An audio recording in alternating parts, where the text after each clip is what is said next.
آتوا الزکات، زکات دیا کرو، مگر یہ کہیں نہیں فرمایا میں زکات دیتا ہوں سو اے ایمان والو تم بھی زکات دیا کرو، نہیں، اس نے فرمایا وَلِلَّهِ عَلَى النَّاسِ حِجُّ الْبَيْتِ مَنِ اسْتَطَاعَ إِلَيْهِ سَبِيلًا، اللہ کے گھر کا حج کیا کرو، یہ نہیں فرمایا کہ میں حج کرتا ہوں سو تم بھی حج کیا کرو، آپ سمجھ گئے نا؟ اس نے فرمایا کتب علیکم الصیام کما کتب علی الذین من قبلکم، تم پر روزے فرض کیے گئے ہیں، روزے رکھا کرو، مگر یہ اس نے نہیں فرمایا کہ میں روزے رکھتا ہوں تم بھی روزے رکھا کرو۔ یہ توحید و رسالت کی شہادت کے بعد وہ موٹے 4 پہلے ارکان اسلام ہیں جن پر اسلام کا ستون قائم ہے۔ تو اللہ تبارک و تعالی نے ہر جگہ حکم دیا ہے کرنے کو، مگر کسی عبادت کے لیے یہ نہیں کہا پہلے کہ یہ میں خود بھی کرتا ہوں، یہ واحد حکم ہے اللہ تبارک و تعالی کا کہ first of all he has made it his own practice and then he has commanded us to do the same. This is at the same time Allah's practice and his commandment. اللہ کی اپنی سنت اور اس کی عمل ہے اور پھر اس کا حکم اور امر ہے۔ یہ درجہ حضور علیہ السلام پر درود و سلام کو یونیک حاصل ہے، جو کسی اور عبادت کو یہ درجہ اور فضیلت حاصل نہیں ہے۔ ثانیاً، اب دوسری بات وہ یہ کہ اللہ تبارک و تعالیٰ کے دین کی ساری تعلیم نفی شرک کی ہے، کوئی اس کے ساتھ شریک نہیں، اس کے نام میں، اس کے کام میں، اس کے نام میں، اس کے کام میں کوئی شریک نہیں، ہر جگہ اس نے شرکاء کی نفی کی ہے، صرف محبوب پر درود و سلام کا ایسا عمل ہے کہ اس میں اس نے ہر ایک کو اپنے ساتھ شریک بنا لیا، ہر جگہ شریکوں کی نفی کرتا رہا ہے، میرے ساتھ کوئی شریک نہیں، میرے ساتھ کوئی شریک نہیں۔ جب محبوب پہ درود و سلام کا وقت آیا تو اپنے کام میں سب کو شریک کر لیا ہے۔ آپ سمجھیں اس بات کو؟ اس نے اس کام کو ہر عمل سے جدا کر دیا ہے۔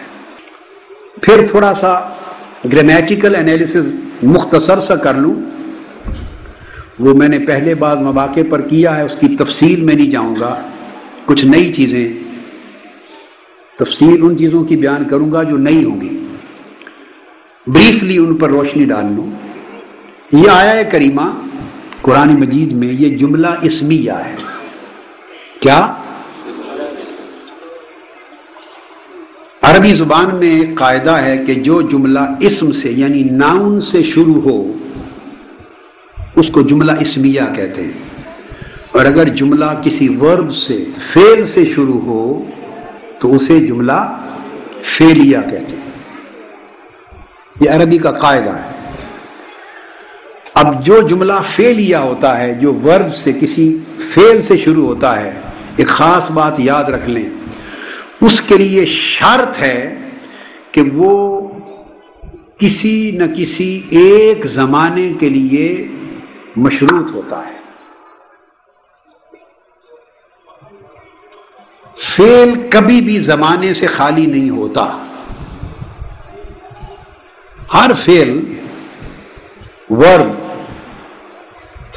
it has to be contained in specific time, whether past or present or future.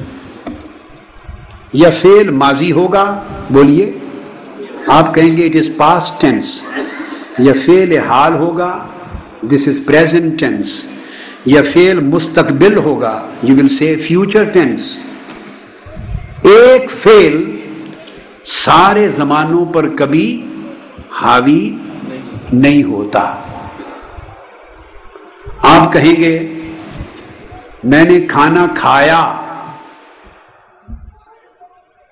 جب آپ نے کہا کہ میں نے کھانا کھایا، اس کا مطلب ہے کہ آپ کھانا کھا چکے، اب نہیں کھا رہے.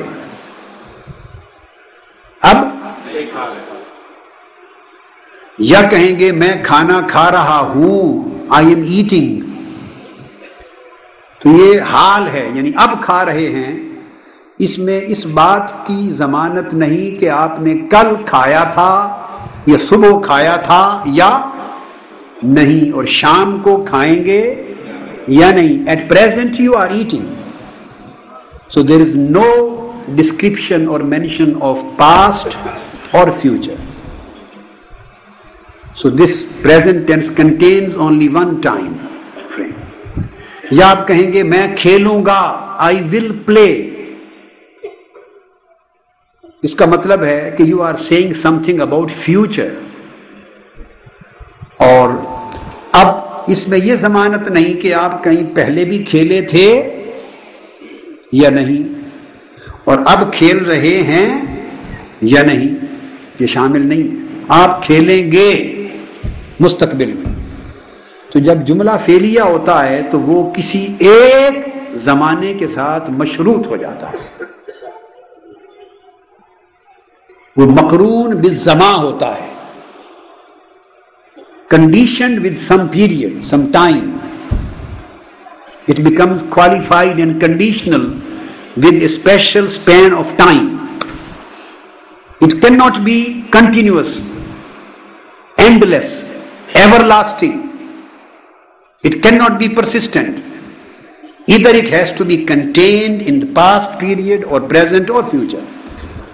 اگر جملہ فعل سے، ورب سے شروع ہو، اور اگر جملہ اسم سے شروع ہو، ناؤن سے، تو پھر اس میں کسی ایک زمانے کے اندر بند ہونے کی شرط ختم ہو جاتی ہے، وہ مستقل ہو جاتا ہے، وہ سارے زمانوں پر حاوی اور محیط ہوتا ہے.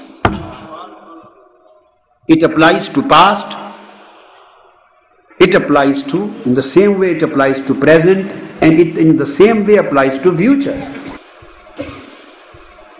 اب قرآن مجید میں یہ جو ارشاد فرمایا اللہ رب العزت نے، ان اللہ وملائکتہ یصلون علی النبی، انا کلمہ تاکید کے ساتھ اللہ و ملائکتہ اسم سے شروع کیا، اور اسم بھی اپنے نام کا اسم، سب سے بڑا اسم، اور فعل بعد میں آیا یصلون. اللہم صلی علی سیدنا و مولانا محمد.